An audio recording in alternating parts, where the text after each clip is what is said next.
But we don't like celebrity pastors. It's wrong. It's sinful to be the celebrity pastor.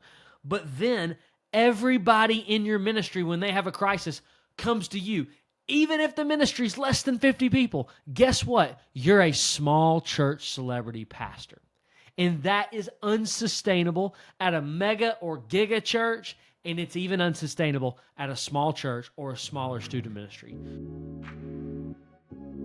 Welcome to the Simply Strategic Ministry Podcast, where we help leaders grow their ministries through simple strategies and scalable systems. My name's Landon. I'm your host today, and I am excited to be back on the podcast. So as you know, we're passionate about helping you develop systems for you to lead the ministry. And we want you to lead it in a faithful way. We want you to lead it in a healthy way. And we know that no ministry is going to work without volunteers, right? And so over the next several podcast episodes, we're going to really kind of dial in on some volunteer systems to help you faithfully lead your ministries. We want you to have a healthy ministry. And so we think that there's three types of volunteer systems that your ministry needs to implement. And these are kind of bigger grouping types. But the first is we think you need a strategic recruiting system. The second, we think you need a simple onboarding system. And the third is we think you need a scalable volunteer training system. And so as you know, for the last several weeks, we've been talking about volunteer training and how to do that well. And so we're going to continue today to talk through that scaling a volunteer training system for whether you have 10 volunteers or 100 volunteers. But even more, we're going to talk through really what is, I think, one of the most important pieces for scalability, which is your coaches. Now, if you've never had coaches before in your ministry, okay, this all kind of happens inside of the context of what's called a leadership pipeline, and we'll jump into that in this episode today, and then we'll answer several questions as well, which is like, why do I need volunteer coaches? So you may be in a smaller ministry and wondering, is that even necessary? We'll answer the question of who should be a volunteer coach, what do volunteer coaches do, and how do I begin creating a healthy coaching ministry. And so I really do believe this is going to help your ministry grow. But before we get started, I do want to challenge you to do two things. The first is to like, subscribe, and review. So wherever you listen to podcasts, please help us by liking or following. And if you would, leave us a review. We actually, at the time of this recording, have very few reviews, and would love it if those who listen to our podcast would jump in a review and help us help people discover this podcast. It really helps us share this content with other strategic leaders, which makes our community better. And the second thing is just share this with a friend. So if you're watching on YouTube, send the link to somebody. If you just got the Thursday 3 email with this in it, hit forward, send it to somebody who this might be helpful, especially somebody who's thinking through volunteer coaches. So I'm excited today. Let's jump into our conversation on volunteer coaches. I'm not sure if you've ever felt this reality in your ministry, but many do experience. First, let's kind of play the situation like this. You have a growing ministry that maybe there's new people coming, new first-time guests, lots of salvations, baptisms, group growth. Let's say your ministry's growing, but your budget and your staff are not growing numerically. So your budget's not increasing, and you're not able to hire anybody. I've been there. So when I was serving in student ministry, we experienced a ton of growth. We tripled in a year from 100 to 300. And we didn't know what to do with that. But we knew that God had called us to continue to reach more people in our schools, in our city. And so that kind of put us with a quandary of, okay, the ministry's growing. There are hundreds of new people showing up. My first year of student ministry, we had over 800 first-time guests. So there's literally hundreds of students showing up, and our budget is not growing at the rate of our student ministry. It's not like our budget tripled like our attendance did. And we really only had one or two staff members other than me. And so for a lot of time in that season, it was me and my assistant. And so we were faced with this, what do we do? How do we continue to scale our ministry? We believe God's called us to continue reaching more people, but the other things just weren't happening just due to natural things. And so we had heard of others. We had heard of other churches implementing a leadership pipeline, and this was less of like an organizational chart, but more of like, more of like level of volunteer leadership. But we really didn't know how to do that, how to implement that, because we knew that we needed to scale our leadership, but we didn't really know how to put in a leadership pipeline. And so we began implementing small group coaches with the help of Eric Geiger, who wrote the book Designed to Lead, which I highly recommend. I think if you're going to implement a leadership pipeline or small group coaches, you need to read that book. And over the next 2 years, we really began to implement this leadership pipeline of 3 different levels of volunteer leadership. And so we had the first level was volunteers, and these are people who lead themselves. Like they are your check-in volunteers. They are the people who are showing up in your cafe. They are your parking team. They are maybe helping with the group, but not leading the group. So their job is just to lead themselves. The second was leaders. And these are people who lead others. So volunteers lead themselves. Leaders lead others. Now, in our context, this was small group leaders because they were leading others. This was also team leaders who weren't necessarily leading a small group, but they were at that leadership level that a small group leader would have been at. And then the third level, which is what we're going to discuss today, was coaches. And their job was to lead leaders. So volunteers lead themselves, team leaders lead others, and coaches lead leaders, which allows the ministry directors or the staff to lead the ministry. And I'm just telling you, it completely changed our ministry. We were able to grow from about 15 to 20 small groups to close to 40 small groups with over 500 students and leaders attending those groups or attending the ministry. And so I know from experience how powerful scaling leadership through coaches can be. But fair warning here, okay? We did it horribly wrong at the beginning. Like it completely failed, like in the most dramatic way possible. And if we were ever having coffee, I would happily share with you the story. But the coaching ministry we created at first completely failed. And so as we learned and we grew and we tried some things that worked and tried some things that didn't work, we were able over time to build a healthy coaching ministry that really was able to scale our impact as a ministry. So today I want to share just a little bit about what we learned so that you can scale your volunteer training, because that's what coaches do. They are training, they're equipping, they're empowering your leaders to lead others and that's what they're doing as volunteer coaches.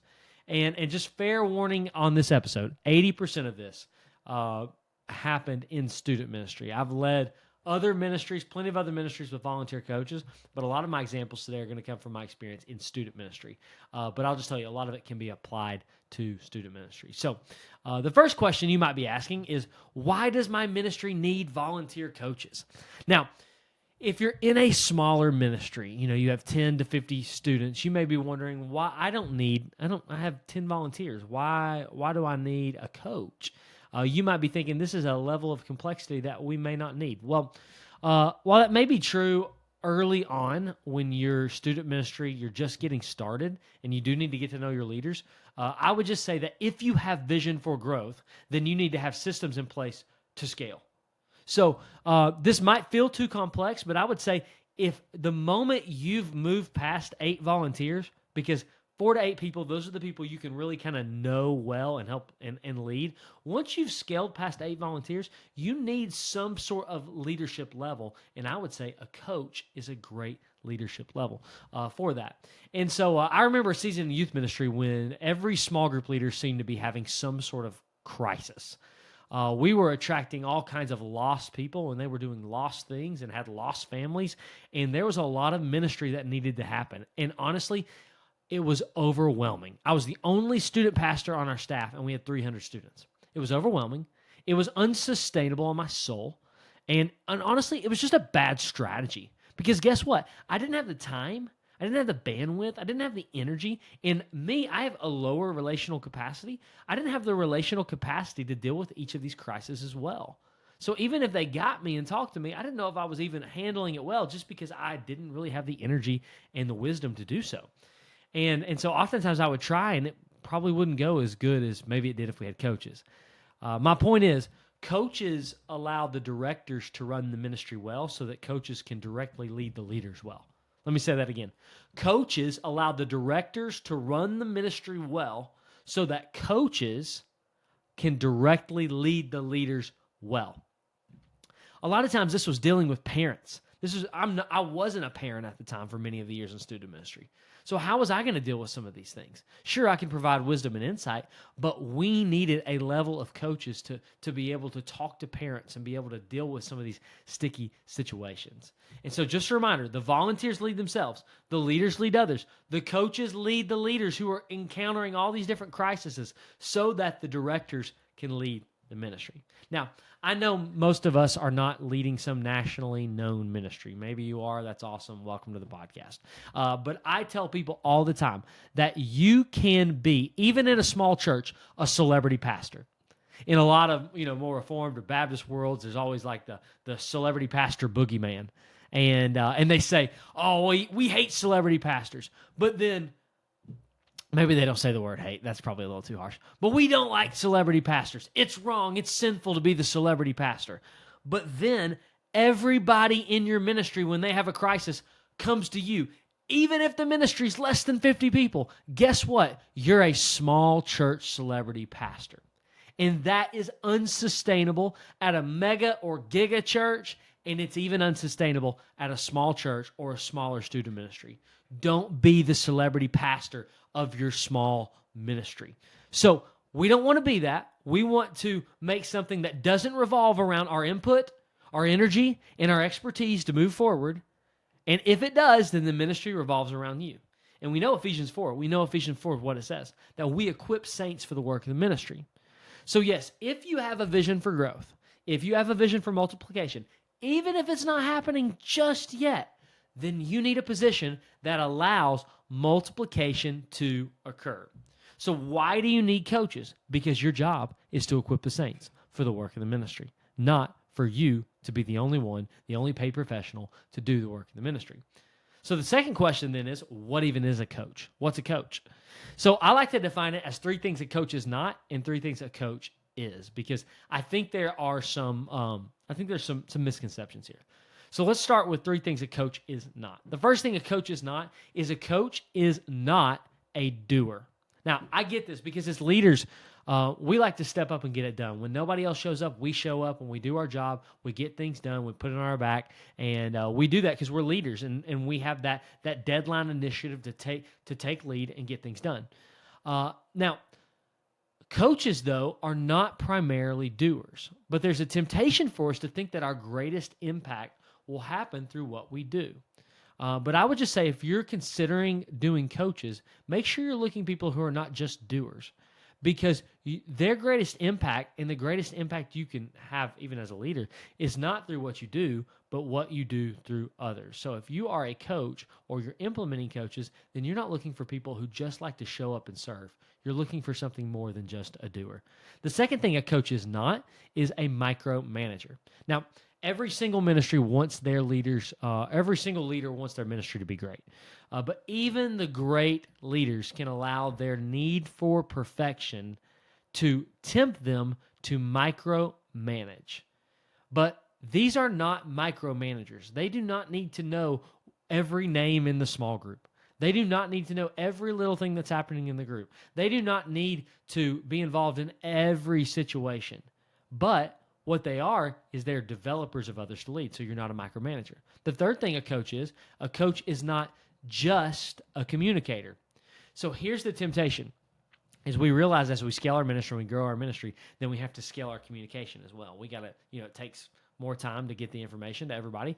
So what we often do is we often put coaches in to think, okay, if I can just tell these 8 people, then they can tell everybody else. And we kind of work the Ponzi scheme, the pyramid scheme of communication, trickle-down communication. Now, I like trickle-down communication, but here's the thing. A coach is not just a communicator. They're going to communicate. They're going to communicate information, vision, strategy, but they're not just a communicator. So if you're a coach, you're probably a good communicator. You want people who can talk and stand up in front of others and share vision and articulate what's going on really well. And it's easy for you to view that person as just a pipeline for your information from the point leader. And in some ways, yes, but you have to resist the urge for your coaches to become purely informers and not inspirers. So they're developing, they're not just communicating. You're not just a communicator if you're a coach. So a coach is not a doer. a coach is not a micromanager, and a coach is not just a communicator.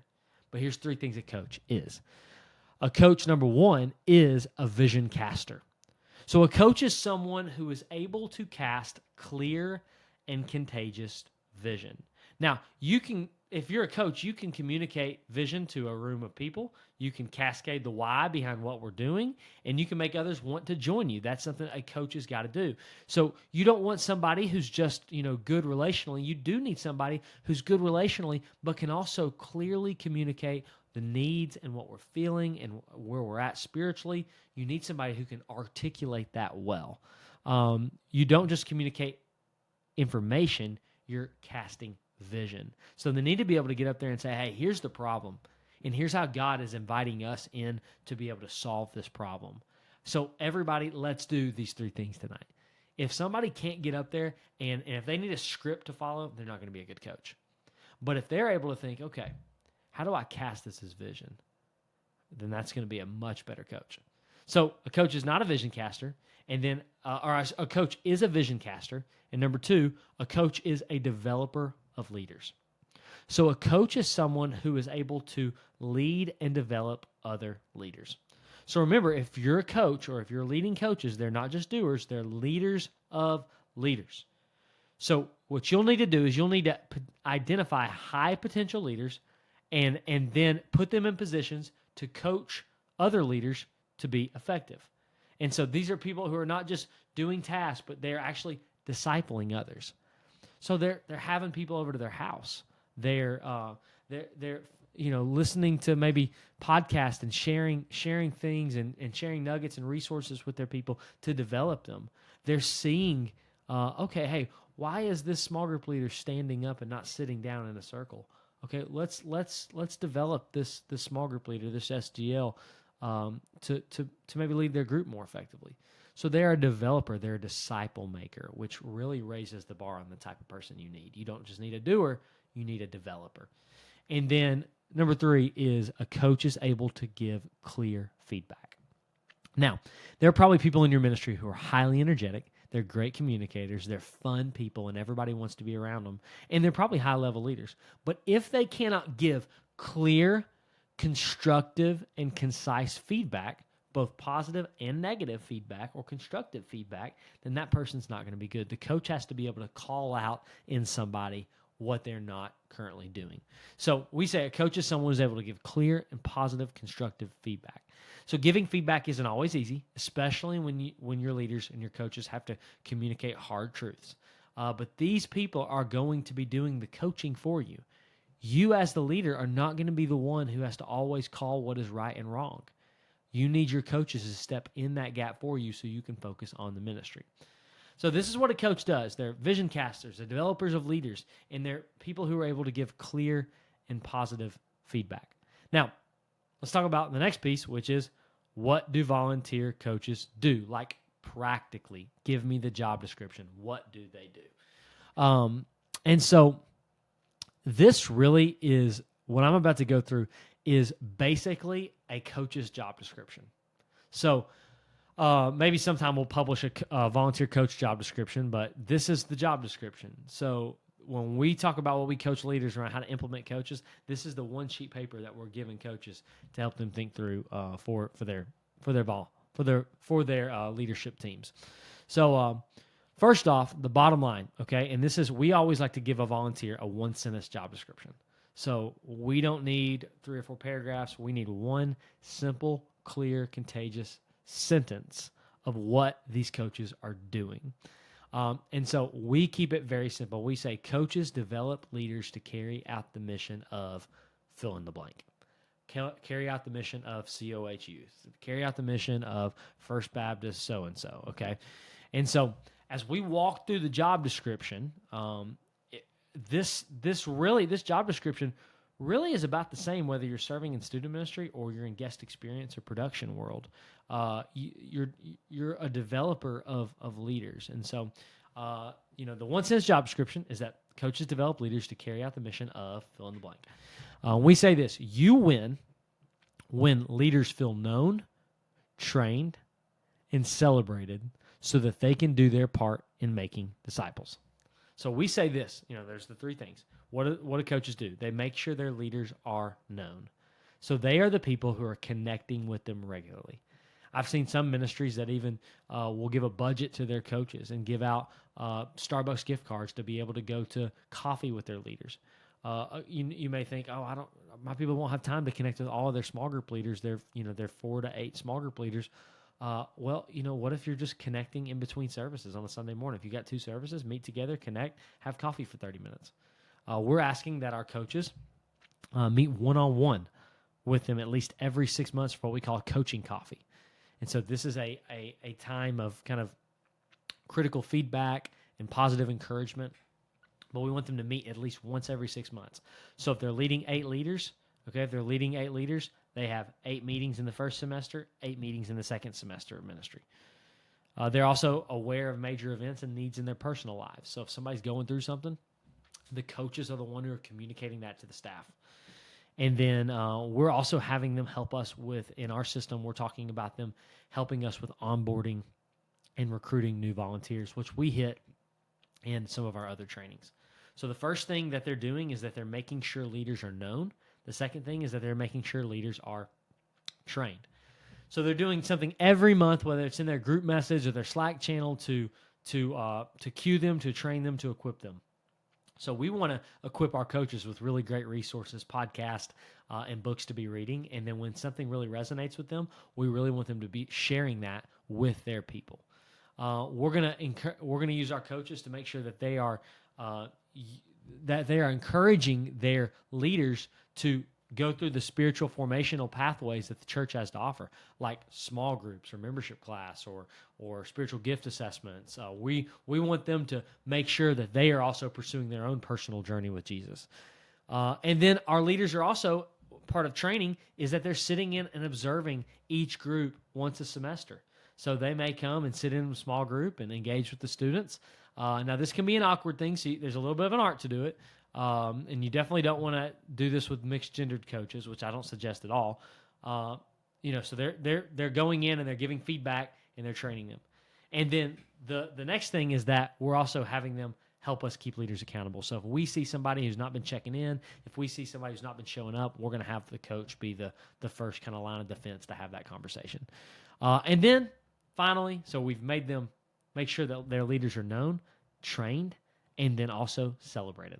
So we are, as a coach, they will be the people who are communicating up all the wins. So I like to create a Slack channel and with a stories channel in it, and then they're able to share stories with the entire staff and team about what God's doing in these small groups. And so they're making sure that they're celebrated, and this is the best coaches are bringing a Starbucks drink. They're bringing, some way to encourage them, handwritten cards to celebrate them on the great things that they are doing. So that's what leaders do. One sentence job description is that coaches develop leaders to carry out the mission of your ministry. They are making sure leaders feel known, trained, and celebrated so that they can do their part in accomplishing your ministry's mission. So we know why you need volunteer coaches. We know what a volunteer coach is and what it is not. And then we know what volunteer coaches do. Now let's talk about who's going to be a great coach. Okay. Now this is just my personal experience. Okay. And I know that God might lead you to kind of a unicorn of a candidate for a coach, but this is my personal experience of who I've found to be some of the best coaches. So the first thing I would say is you are looking for somebody who has previous leadership experience. Now, here's where I like to make a preface. That you're going to develop people who weren't leaders into leaders. It's just going to take longer. That's fine. But if I'm right off the bat, I'm looking at, okay, who is a developer of people in the marketplace? Okay? Who has discipled groups of people before? And so you're looking for those people. Now, I know this might rub some people the wrong way, but oftentimes you're looking for people with a lot of white-collar experience. Now, I say that, or at least blue-collar team leader experience, because you want people who think administratively, because there's going to be administrative work into this, and you also want people who either have leadership experience by working in an organization or have led teams before. So it's not that blue collar workers, aren't good at this, but do they? We don't want people who are just kind of who are just good at doing things. We want people who've thought, how do I help others do things as well? And so that's my personal experience. You're looking for somebody with previous leadership experience, whether it's in the marketplace or whether it's in disciple-making environments. The second thing is in student ministry specifically, you need somebody who understands students but can talk to adults. So this is a great position for your OG small group leaders, okay? So people who might have served in the 90s in youth group, or people who might be on the board at Young Life, or people who, they understand youth culture, okay? But they can actually talk to adults, because we all know there's the 20-year-old leader who's great with students, but is terrible with their parents. What we need people is primarily who are good with parents, but also really understand and can empathize with students and their needs. And so I think people who've raised teenagers are great at this job. Not people who are always in the thick of it, even though I know that works too, but people who have been there, done that, raised kids, but still care about students and kids. So that's kind of my student ministry caveat there. And then this is a hard one, but you're looking for people who can exit their serving position. Now, let me say this. Not every small group leader is going to be a good coach. There is a difference between a great coach and a great small group leaders. Some will be able to make the jump, but do not assume that just because somebody is a great small group leader, they're going to make a great coach. That is the wrong assumption. So we're looking for somebody who can step out of their group and invest fully into coaching. Now, I know what you might say, okay? But, they're it's their senior group. That's fine. If you need to go for a small season where they're doing dual roles, that's fine. But the goal needs to be that they're only coaching. One of my best coaches of all time finished her senior year with her girls and then became a coach and was one of my best coaches. She did it dual for a year, but that would have been unsustainable if those girls were freshmen. So you need somebody who's just a coach. That's going to hurt. That's going to be difficult. But guess what? That's kind of the process, is that when you scale, there's always growing pains. And one of those growing pains is that you're going to lose some great small group leaders and turn them into small group coaches. So I do believe that if you will put into play some of the things that we talked about today, it's going to help you put into your ministry a leadership level of coaches that's going to help you scale the ministry. Now, the question is, how do I actually begin? Okay, that's where we can come alongside and help you.